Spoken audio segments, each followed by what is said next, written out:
Well, thank you, Anne, for that wonderful introduction. And I bring you greetings from Lancaster Theological Seminary. You've already heard from our president and our professor of homiletics, and I hope I do justice to their legacy. God,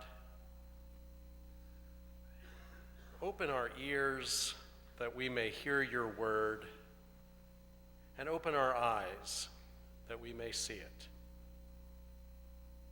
A reading from Luke 10.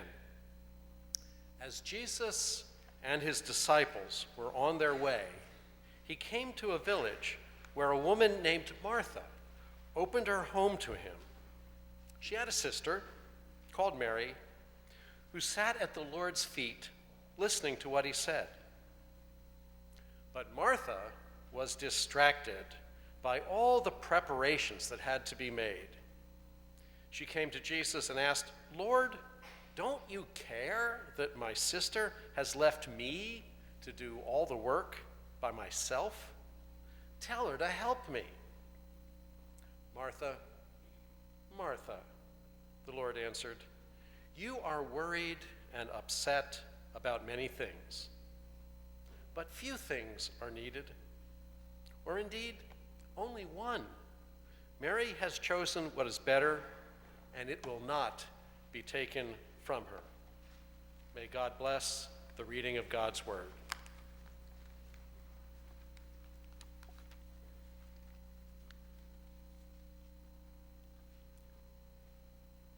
I grew up in a biblically oriented family that took scriptural passages authoritatively and even literally. Now, when I was in the 4th grade, my Sunday school class studied this passage in Luke 10 about Martha's seemingly inappropriate concern for her domestic obligations, and I was very struck by it. "Don't be worried about many things," Jesus said, which I took to mean, don't be too worried about doing your household chores. And Jesus continued, "Mary has chosen the better part," which clearly did not include cleaning up her room. Now, I was a sly little kid, a bit devious, and I thought to myself, the message of these verses could come in very handy. In those days, I loved to assemble plastic airplane models. After that Sunday school lesson, I came home, spread out all the parts for a B-52 bomber on my bedroom floor, glued some of them together, and then left the others strewn about. My father peeked in, looked displeased, and ordered me, "Clean up this mess right now." I replied, "I'll do it later. Don't bother me now. I can't be worried about many things as Martha was. You see, I have chosen the better part. Jesus doesn't want me to be distracted by household chores."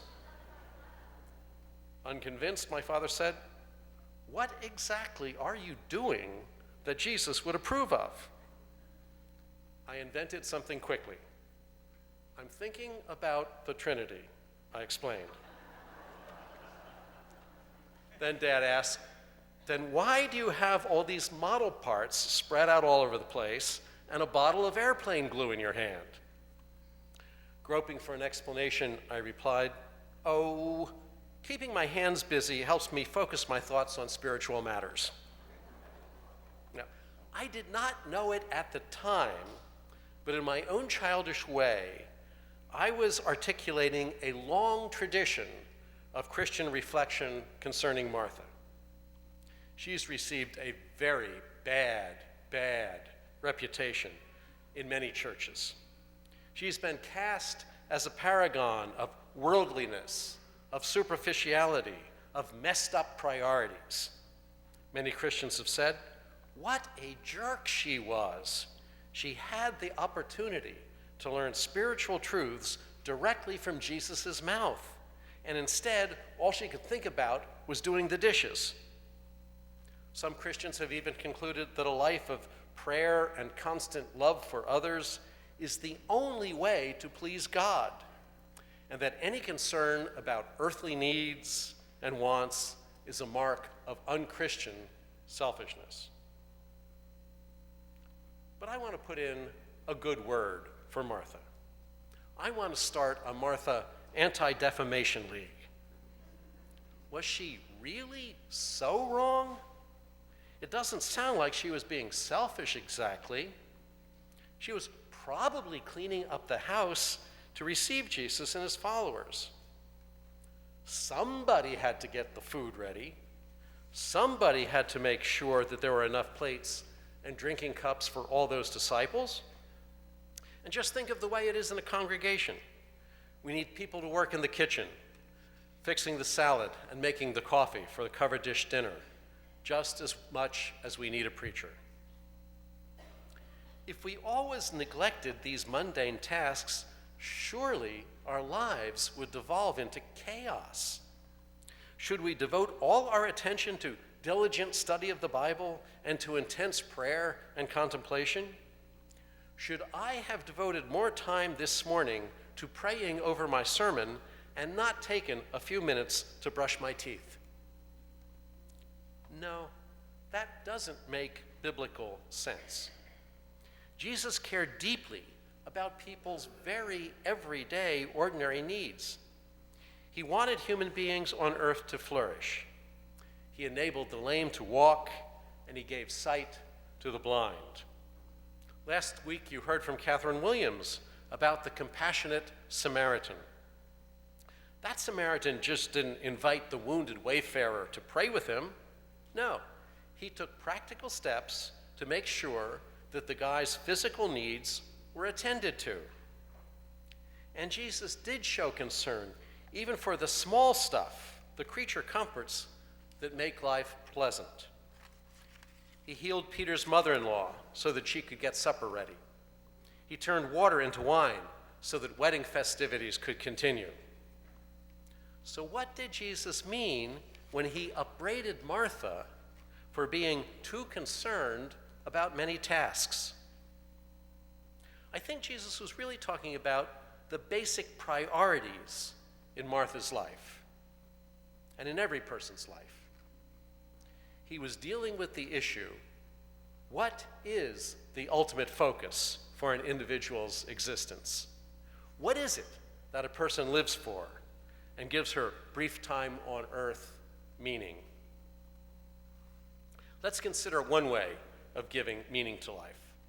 I'm going to call it the path of earthly flourishing.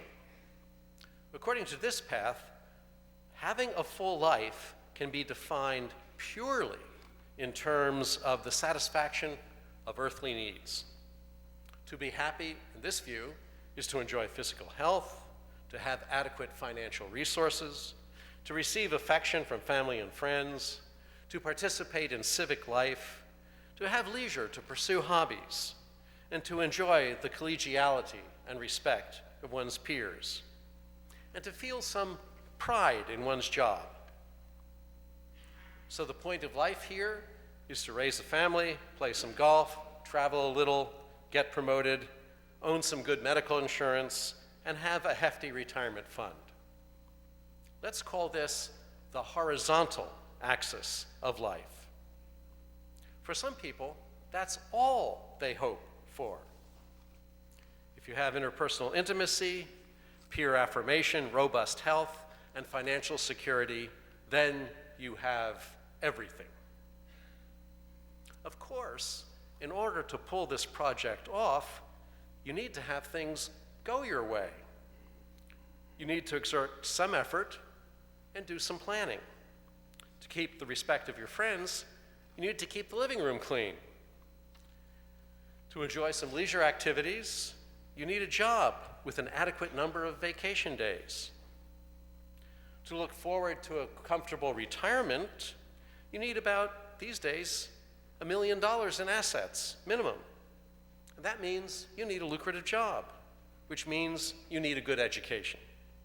That adds up to a lot of tasks that you need to be concerned about, even more than Martha was. So maybe Jesus was worried that Martha had that sort of vision of the good life. Maybe he was afraid that she was living entirely on the horizontal axis. Maybe he suspected that her entire life was consumed by making sure that the floor was swept so that her neighbors would not criticize her. But Jesus wasn't critiquing her specific behavior on that day alone. No, he was raising the question of the basic goal and direction of her life as a whole. As Jesus raises the haunting, disorienting possibility that there may just be something more important than all our mundane forms of happiness. The Gospel of Luke makes it clear that in addition to the horizontal axis, there is another axis, the vertical axis of the spiritual life. Maybe there is a kind of joy that is possible that has nothing to do with earthly good fortune. Maybe a kind of resilient joy that can survive even when things don't go well for us in the world. Maybe there is a form of happiness that could survive the loss of family affection, social ostracism, vocational failure, poverty, disease, and political defeat. Maybe, deep down, our hearts are restless for a joy that the world can neither give nor take away. I was recently reminded of the attraction of this other sort of joy when I was at a theological conference last year with Crown Prince Ghazi bin Mohammed of Jordan, the 11th in line to the Jordanian throne. Now, I want to make it clear, I usually don't fraternize with royalty. He joked that he would have to assassinate 10 of his siblings before he would ever become king. Now, although he is royalty, he is a serious religious scholar with a doctorate in Islamic philosophy and another doctorate in early Christian thought. Oddly, we became friends. After a while, he asked if, now that we were on personal terms, would it be all right for him to just call me Lee? I said, of course. And I asked him how he should be addressed. He responded, oh, let's be informal. Your exalted Royal Highness will be sufficient. And he was serious. Anyway, he said something very memorable. As I asked him what it was like to have all that money, power, influence, and fame, he reflected, I've grown up in a palace, and all my wants and desires have been immediately attended to. I have a stable, loving family, a beautiful wife, in fact, several, a wonderfully delightful new daughter, enormous political power, and the best education on earth. But there has always been something missing. Let me tell you, the whole world is not enough. To be truly content, and I mean truly content, you have to love God with all your heart, mind, and strength, and your neighbor as yourself. Only that is sufficient. Now, he is a Muslim, but he was articulating the basic message of Christianity. An enduring and indestructible form of happiness can be achieved by denying oneself and losing oneself in love for the neighbor. Notice that this passage about Mary and Martha comes right after the story of the good or compassionate Samaritan. That was the message that Martha should have been listening to. That parable of the compassionate Samaritan tells us what the better part that Martha should have chosen actually is. Now, I know one of the first responders of 9/11 who searched the rubble of the World Trade Center for any possible survivors. Predictably, he is now dying of cancer. That is the product of his attempts to rescue other human beings. But reflecting on his situation, he mused that if he had it all to do over again, knowing that he would inevitably get lethal cancer, he would still do it. He said there is a mysterious contentment and peace that comes from knowing that you have given everything in order to help others. That happiness, he said, is unlike any other reward or satisfaction that life can provide. He wouldn't trade it for anything, not even for a longer life. Maybe down deep, we all know this.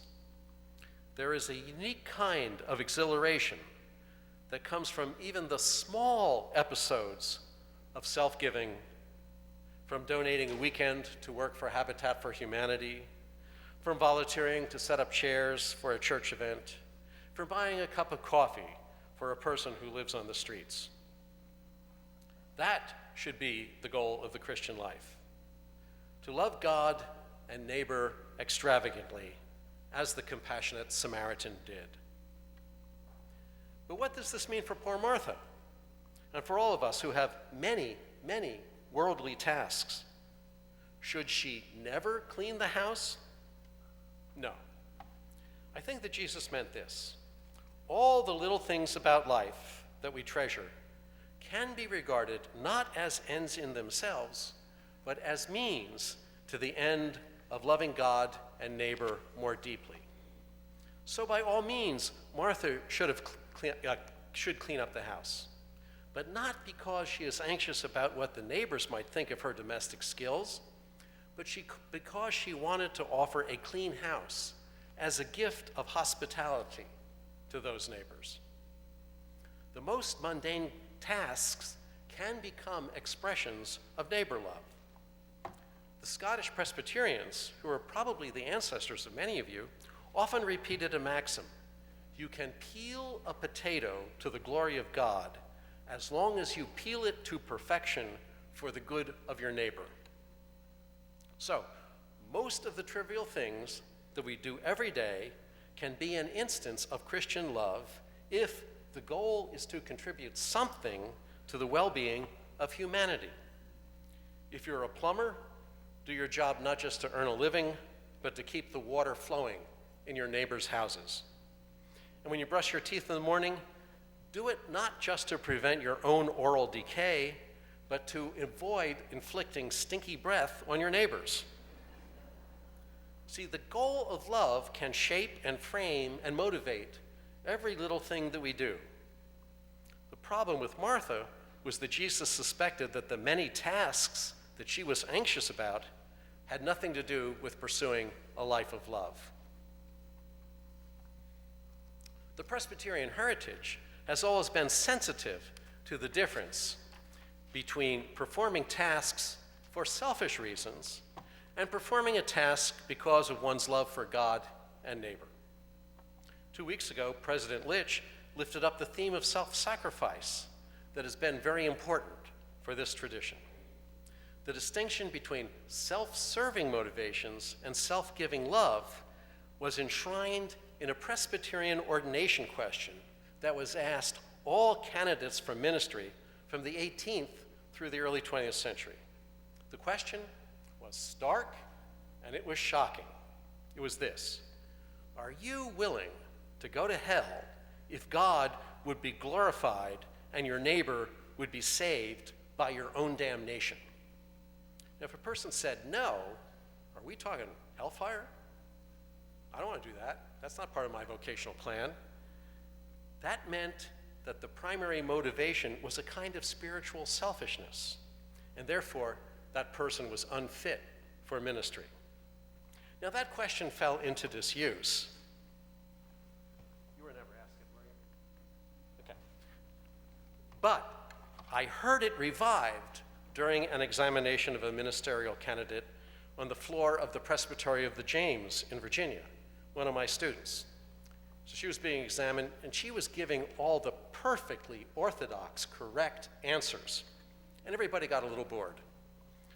So one older pastor, long retired, said, just to liven things up, let me ask you a question that I was asked when I was ordained. Are you willing to go to hell for the glory of God? She'd never heard that question, was unprepared for it, but she was quick on her feet. And she said, I can do better than that. I'm willing that this whole presbytery go to hell for the glory of God.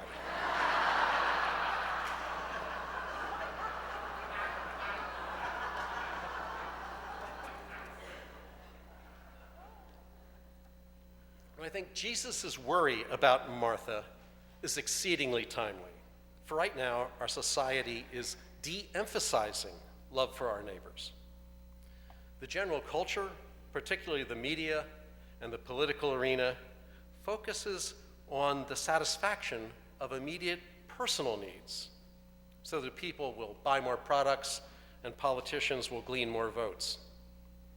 Advertising promises that the ultimate good is having enough money to take a cruise, purchase medical insurance, and support a family. There was a Volkswagen commercial a few years ago in which an actress was dressed up as a nun, and she pointed to a Volkswagen and said, "This car can save your soul and make you blessed." See, our culture encourages consumerism, materialism, narrow horizons, and escapism. In short, the cultural dynamics reinforce a narrow, self-interested narcissism and discourage an expansive concern for others. So the power of worldliness in our culture is great, but the grace of God is even more powerful. God still inspires acts of self-giving. Parents still sacrifice their vacations in order to send their kids to college. Citizens with adequate medical insurance still worry about how their less fortunate neighbors can have access to health care. Teachers still use their own funds to buy resources for their students. Lawyers still go the extra mile and put in some unbilled hours for their less affluent clients. There is something about Jesus' message of self-giving love that continues to draw the human heart. So I remain optimistic. Love will win. That has been a perennial Presbyterian conviction. God is sovereign, and all will be well in the end. The anti-love forces may look overwhelmingly strong, but love is stronger still. God's love, the better part, will win. Our God has promised that, and it shall be so. Amen.